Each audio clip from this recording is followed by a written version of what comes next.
Hello class, today we're talking about the Mongols and their influence they had on China. So let's start by talking about the Mongols.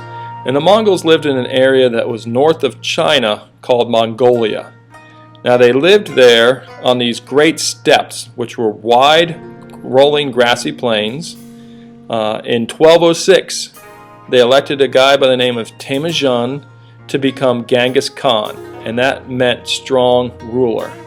Now Genghis then, he gathered all of his well-trained army and he began conquering the tribes on the steppes, and he's building this Mongol empire.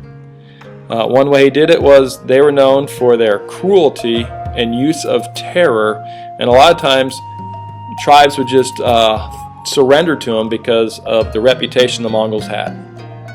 Now let's talk about the Mongol Empire. After Genghis Khan died, the empire continued to expand.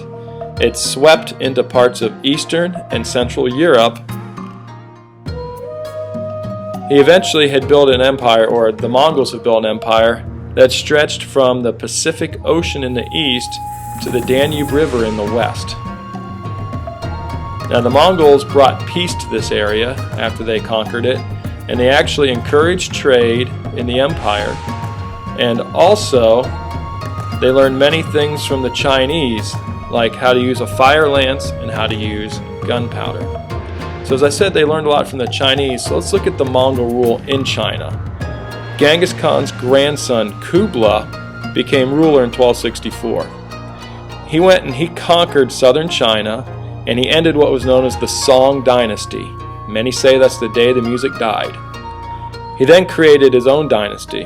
Now the Mongols, they were Buddhists, but they tolerated other religions, and under the Mongols, the Chinese actually reached its height in wealth and power. So that brings us to trade and conquest. Marco Polo, I know you've heard of him.